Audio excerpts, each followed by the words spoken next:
बदलते भारत की शान।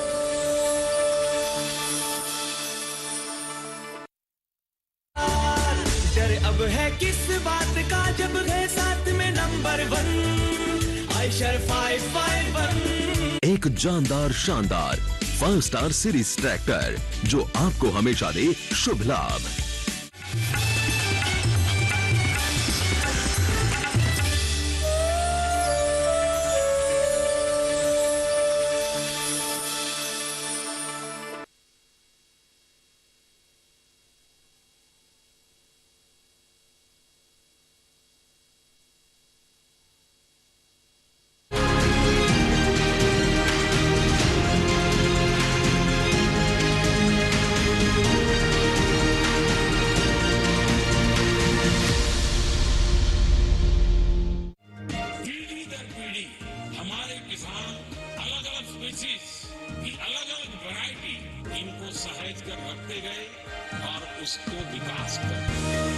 किसान की विरासत, धरती के वनस्पति संसाधन, एक अधिकार जिसका दुनिया भर के देश करते हैं सम्मान। आज भारत उन अधिकारों को दे रहा है नए मुकाम, ताकि और बढ़े किसानों की वंशागत किस्मों की पहचान का अभियान।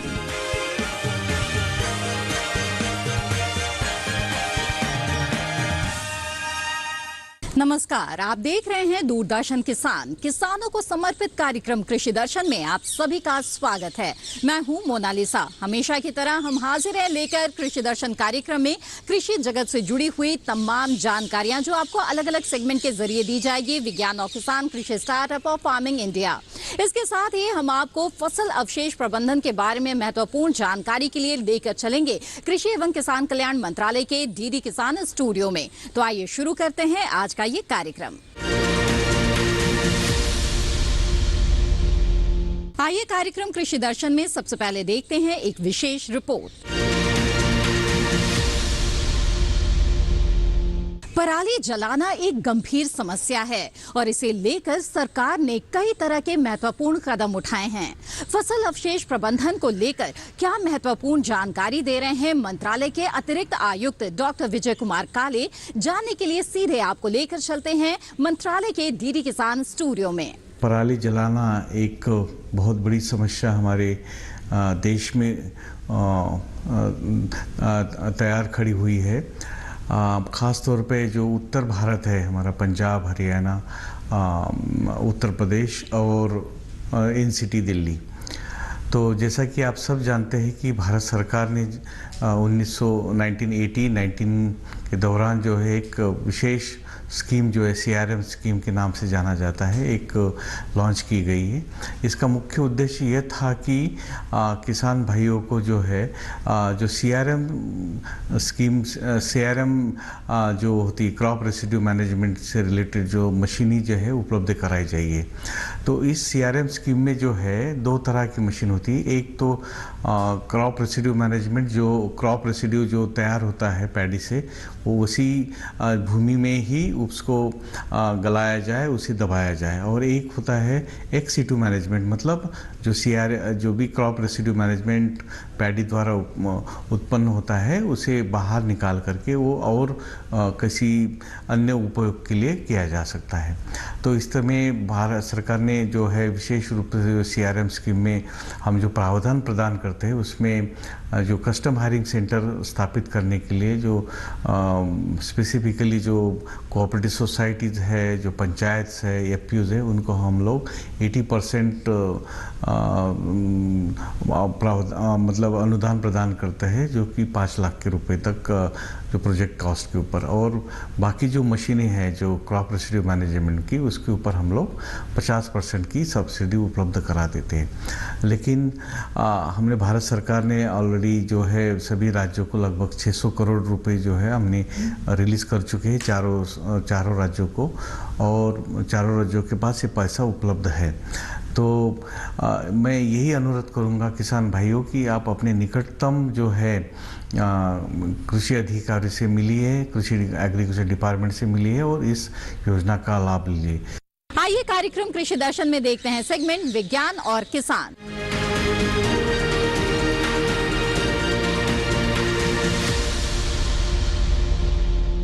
सर्दियों का मौसम आने वाला है और इस मौसम में पशुओं को उचित देखभाल की जरूरत होती है ताकि उनका स्वास्थ्य भी बेहतर रहे और उनकी उत्पादन क्षमता में कमी ना आए। ऐसे में आइए जानते हैं सर्दियों के मौसम में पशुओं की देखभाल के दौरान किन किन बातों का ध्यान रखना जरूरी है।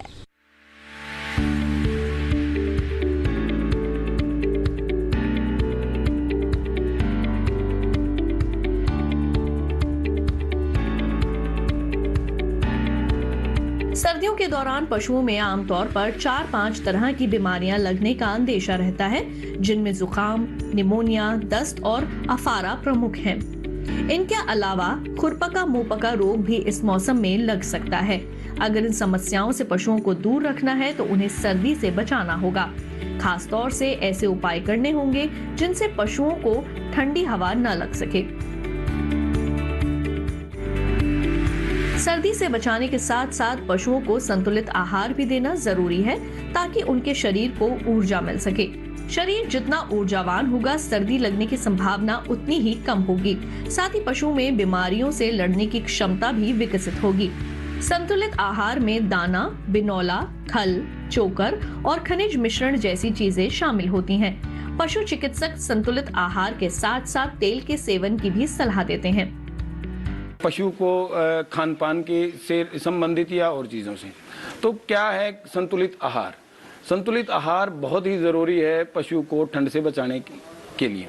अगर हम संतुलित आहार देते हैं तो उसमें ऊर्जा का स्रोत बना रहता है, जिससे कि उसको ठंड लगने में या बीमारी लगने में काफ़ी मददगार साबित होता है। तो संतुलित आहार में कुछ चीज़ें हैं हमारे दुधारू पशुओं के लिए, जैसे कि हम हर चीज़ को अलग अलग फॉर्म में नहीं दे सकते, तो हमें एक तरह का मिश्रण बना लेना चाहिए जिससे कि हम रेगुलरली उसको फीड कर सकें।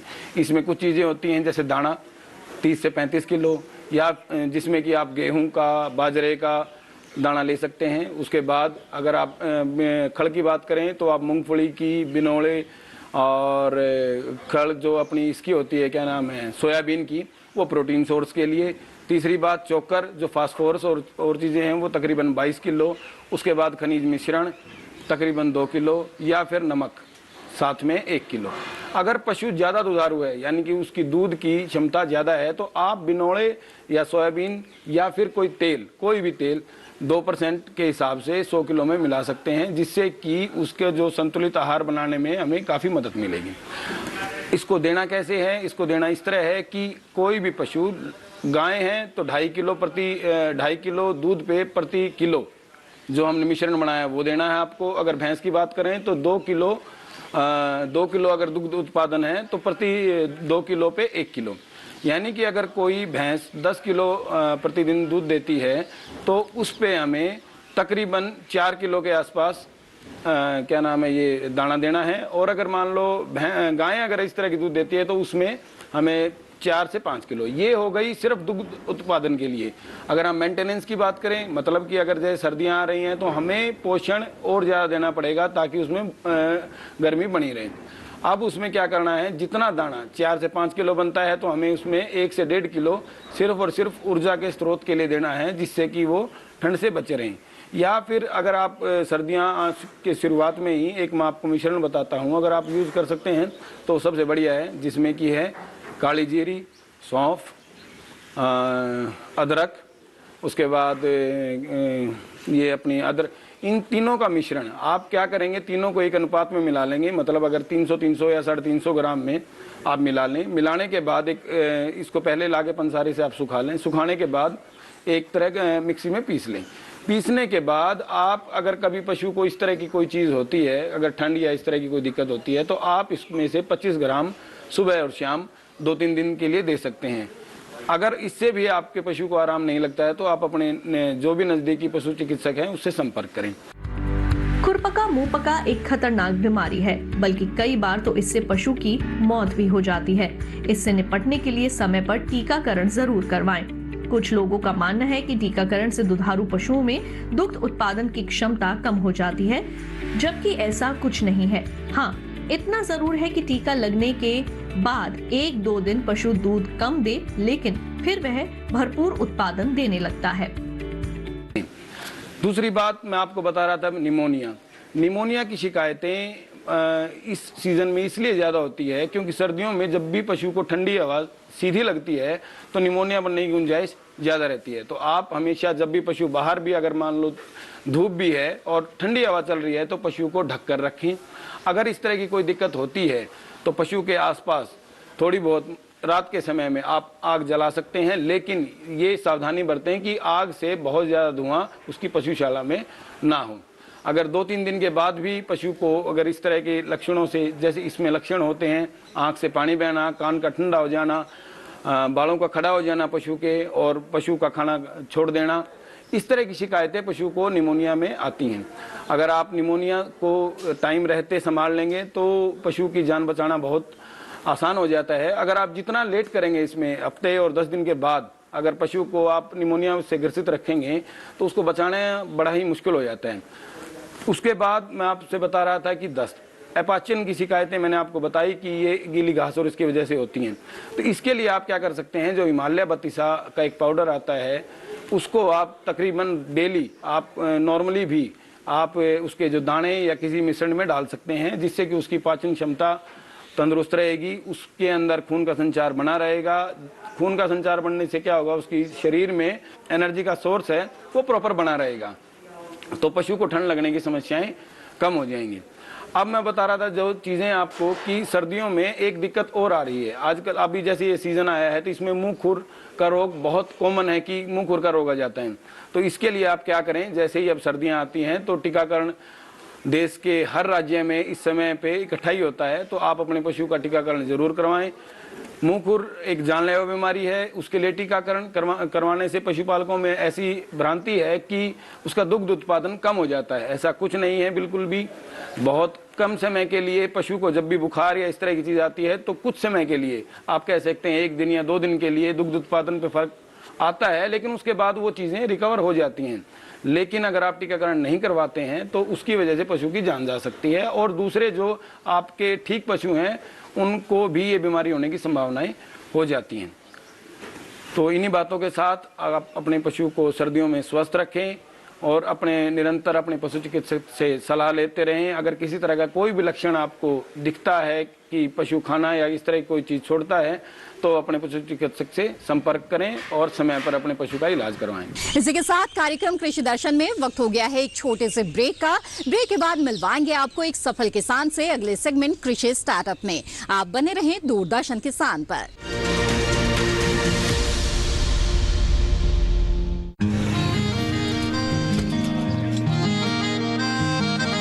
क्या बात है भाई, आजकल तो काफी खुश नजर आ रहे हो।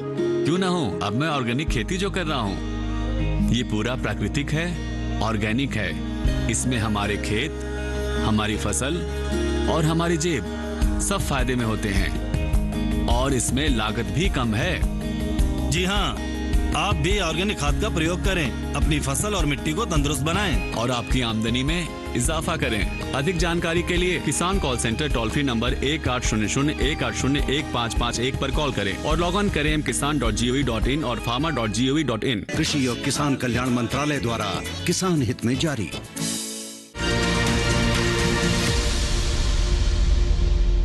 ब्रेक के बाद आप सभी का फिर से स्वागत है। आप देख रहे हैं कार्यक्रम कृषि दर्शन। आइए आगे बढ़ते हैं और देखते हैं सेगमेंट कृषि स्टार्टअप।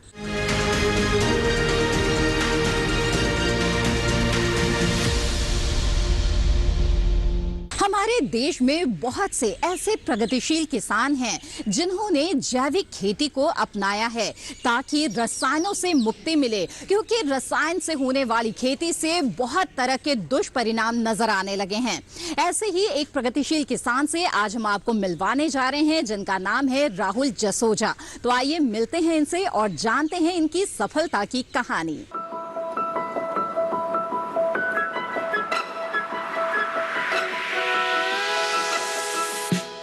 कृषि में जैविक पद्धति को अपनाने से किसानों को कई प्रकार से फायदे हो सकते हैं। पहला तो उन्हें उच्च गुणवत्ता वाली उपज हासिल होगी, साथ ही डेयरी फार्मिंग कर रहे किसानों को उनके पशुओं के लिए अच्छी क्वालिटी का हरा चारा भी उपलब्ध हो सकेगा।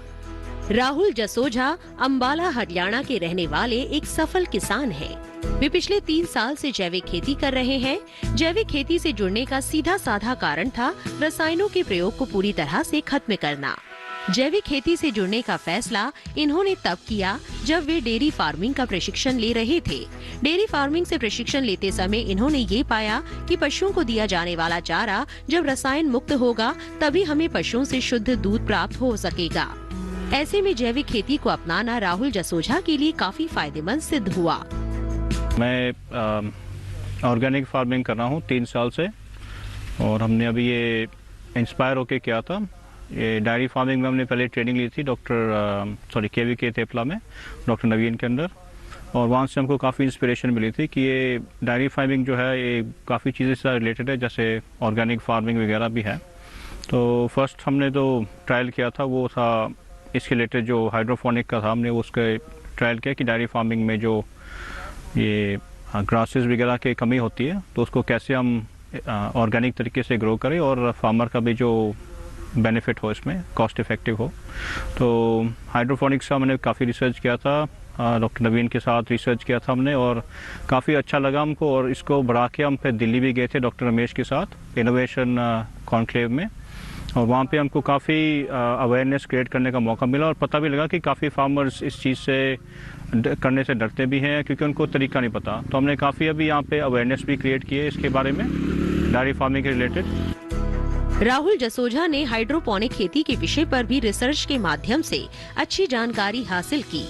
कृषि के क्षेत्र में इस तकनीक को अपनाकर किसान ज्यादा से ज्यादा मुनाफा कमा रहे हैं। हाइड्रोपोनिक खेती से हो रहे मुनाफे को देखते हुए कृषकों का रुझान हाइड्रोपोनिक खेती की ओर देखने को मिल रहा है। किसान पारंपरिक खेती को छोड़ इसकी ओर ज्यादा आकर्षित हो रही है। राहुल जसोजा भी हाइड्रोपोनिक तकनीक को अपनाकर लाभान्वित हुए हैं। राहुल जसोजा जैविक विधि से अजोला और नेपियर की खेती कर रहे हैं, जिसे पशुओं को हरे चारे के रूप में दिया जाता है। हमने इस साल जो है दिसंबर और जनवरी में काफ़ी फार्मर्स को हमने फ्री ग्रास भी दिया है इसको। अब हम नेपियर ग्रास भी लगा रहे हैं, अजोला भी लगा रहे हैं, क्योंकि ये जो है ये नेचुरली ओकरिंग प्रोडक्ट्स है जो ऑर्गेनिक है। और हम एक तो ऑर्गेनिक फार्मिंग हो गया कि जी आप पशुपालन कर रहे हो तो उसके लिए अच्छे जो उसको मिलता है फीड और डाइट मिलती है ऑर्गेनिक ही। हम चाहते नहीं कि ज़्यादातर हम दाना खरीदते रहें। दूसरा जो है अब हम थोड़ा सा ऑर्गेनिक फार्मिंग की तरह जा रहे हैं, जैसे कि केमिकल फ्री कम्प्लीटली। तो उसमें हमने क्या किया है कि हमने KVK से हमने थोड़ा सा रिक्वेस्ट हेल्प मांगी थी, और ये डॉक्टर वहीं के एक डॉक्टर है डॉक्टर रमेश जी, उन्होंने कहा था कि आप ये कर सकते हैं। टोटल हमने पौध तैयार किए, और गांव में जितने भी लोग हैं जो ये वेजिटेबल्स और ऐसी चीज़ें लगाते हैं अपने खुद के लिए, हमने कहा था आप पूरे गांव के लिए लगाइए, ताकि हम नेक्स्ट ईयर तक इस गांव को हम थोड़ा सा टोटली ऑर्गेनिक कर सके और सब लोग अपना ऑर्गेनिक सब्जी घर के लिए तो उगा सकते हैं, और कोई एक्स्ट्रा हो तो हम उसको सेल भी कर सकें। तो ये इनिशिएटिव्स हमने लिए हुए हैं इस टाइम पे, और अच्छा भी हो रहा है हमारा। अभी आप देख सकते हैं कि सरसों भी लगाई हुई थी हमने। 2018 में डेयरी की कृषि विज्ञान केंद्र टेपला से ट्रेनिंग ली थी, और उसके बाद में इन्होंने छोटे छोटे इनोवेशन जो कि फार्मर करने से कतराता है या चूकता है या फिर जागरूकता के अभाव में रह जाता है या फिर हिम्मत नहीं कर पाता, इन्होंने छोटे छोटे इनोवेशन जो हैं जैसे हाइड्रोपोनिक्स है इन्होंने करके दिखाया है, जो कि बड़ी बड़ी मशीनें लगा के लाखों की कीमत लगा के भी कई बार नहीं कर पाते। इन्होंने बहुत ही छोटे इनोवेशन करके और अपना हाइड्रोपोनिक्स कर रहे हैं। अजोला है, नेपियर ग्रास सुपर 20 जो है बहुत ही अच्छा पशुओं के लिए हरा चारा 5-6 साल तक लगातार चलता है। इस तरह की चीज़ें उन्होंने कर रखी हैं। और जैसा कि आज हम नेचुरल फार्मिंग की बात करते हैं तो उसके तहत भी ये जो पशु इन्होंने रखे हैं उनसे गौमूत्र और गोबर से विभिन्न पंचगव्य पंचामृत भी बना रहे हैं और ऑर्गेनिक फार्मिंग कर रहे हैं। तो ये एक बहुत ही अच्छा उदाहरण सबके सामने पेश कर रहे हैं और आसपास के फार्मर को भी जागरूक कर रहे हैं। राहुल जसोजा अपने खेत में जैविक विधि से सरसों की खेती भी कर रहे हैं, जिससे उन्हें शुद्ध रसायन मुक्त उपज हासिल हो सके। राहुल जसोजा ने अपने गांव और गांव के आसपास के किसानों को भी जैविक पद्धति को अपनाने के लिए प्रोत्साहित किया है। तो जैसे गाय का घी होता है, दूध होता है, हम घर से सेल करते हैं। हम सरसों भी जो है डिमांड आती है उन पास, तो लोग घर से आके ले जाते हैं प्योर जो सरसों है। तो ये ऑर्गेनिक तरीके से तैयार किए हुए हैं। हमको इसमें पेस्टिसाइड वगैरह जो है, जो इनको केमिकल माना जाता है, हम यूज़ नहीं करते। और KVK से हम हमेशा, जैसे डॉक्टर रमेश हो गए, नवीन हो गए, इनसे हम संपर्क में रहते हैं ताकि हमको बेनिफिट मिल सके, कि वो ठीक से गाइड्स कर सके कि भाई ये आप ऑर्गेनिक पेस्टिसाइड है, ये इनऑर्गेनिक है, ये मत यूज़ करो। अगर कोई डिजीज़ रिलेटेड आ जाती है, हमको समझ में नहीं आता, तो उस हिसाब से हम फिर इनसे इन टच करते। तो देखा आपने किस तरह से राहुल जसोजा ने जैविक खेती को अपनाया है और कामयाबी हासिल की है। इसी के साथ कार्यक्रम कृषि दर्शन में वक्त है एक और छोटे से ब्रेक का। ब्रेक के बाद देखेंगे अगला सेगमेंट फार्मिंग इंडिया। आप बने रहें दूरदर्शन किसान पर।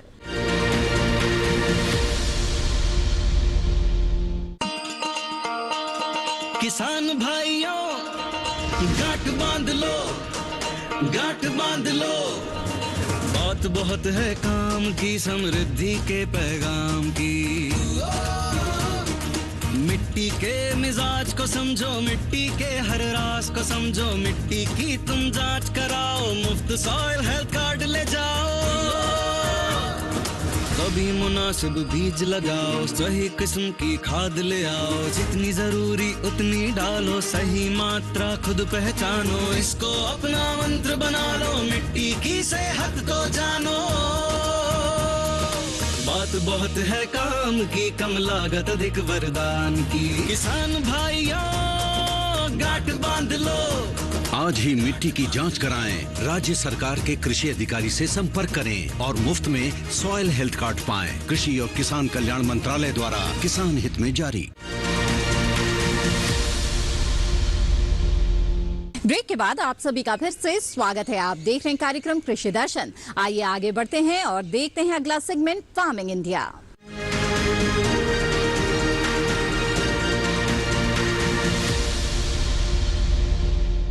किसान अपने खेतों में जी तोड़ मेहनत करते हैं, लेकिन उनकी मेहनत तभी सफल होगी जब उन्हें अपनी फसलों का वाजिब दाम मिलेगा। और इस दिशा में सरकार ने कई महत्वपूर्ण कदम उठाए हैं, जिनमें से एक है ई-नैम यानी राष्ट्रीय कृषि बाजार। आइए जानते हैं इसके बारे में विस्तार से।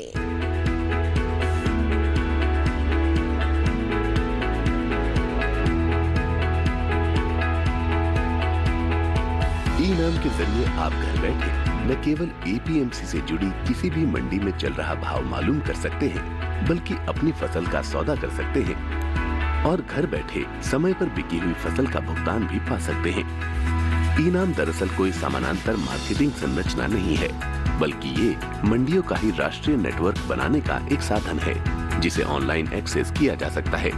पुरानी मंडी व्यवस्था में किसान सिर्फ मंडी में ही फसल बेच सकता था, लेकिन ई-नैम के माध्यम से वो मंडी के बाहर भी फसल बेचने के लिए आजाद है। ई-नैम मुख्य रूप से एक राष्ट्र एक बाजार की अवधारणा पर आधारित है। इसे कृषि और किसान कल्याण मंत्रालय के जरिए एक निवेश के साथ बनाया गया है और इसके लिए विकसित सॉफ्टवेयर सभी मंडियों के लिए उपलब्ध है। ऐसी मंडियां जो राज्य मंडी अधिनियम के नियमों के अनुरूप राष्ट्रीय नेटवर्क में शामिल होने के लिए सहमत हो। अगर किसी किसान को स्थानीय मंडी में बेहतर भाव नहीं मिल रहे हैं, तो वो दूसरी मंडी का रुख कर सकता है। यहाँ तक कि वो अपने राज्य के बाहर भी फसल बेच सकता है।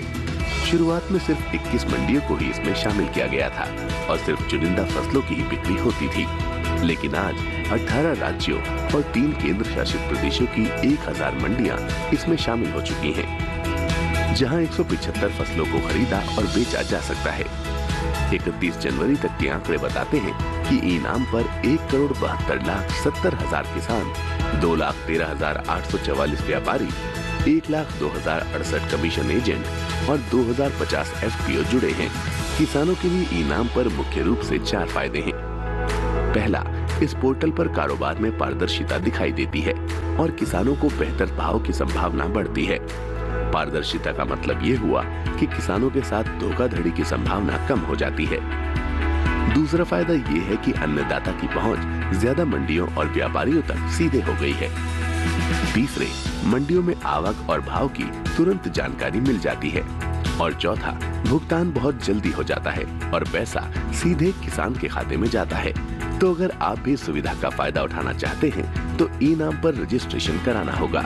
रजिस्ट्रेशन की कोई फीस नहीं है। अनंत असीम प्रकृति, और उसमें निहित जीवन के रहस्यों के गूढ़ स्रोत।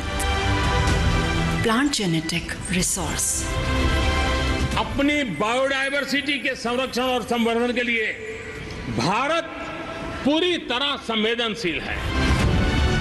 वैज्ञानिक दृष्टि और समृद्ध कृषि परंपरा के साथ भारत जैविक विविधता के संरक्षण के लिए प्रतिबद्ध है।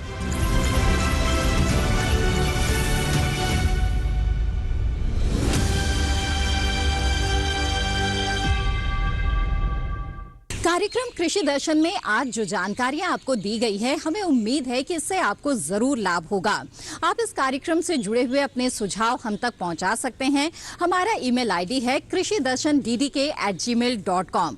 आप हमें पत्र भी लिख सकते हैं। हमारा पता है कृषि दर्शन, कमरा नंबर 58, CPC दूरदर्शन, खेलगांव, नई दिल्ली 110049। कृषि दर्शन कार्यक्रम को आप दूरदर्शन किसान के YouTube चैनल पर भी देख सकते हैं और ये तमाम जानकारियां दोबारा हासिल कर सकते हैं। इसके लिए बस आपको टीवी स्क्रीन पर दिखाए जा रहे इस QR कोड को स्कैन करना है। इसी के साथ कृषि दर्शन की आज की कड़ी में बस इतना ही। दीजिए इजाजत, आप बने रहें दूरदर्शन किसान पर। नमस्कार।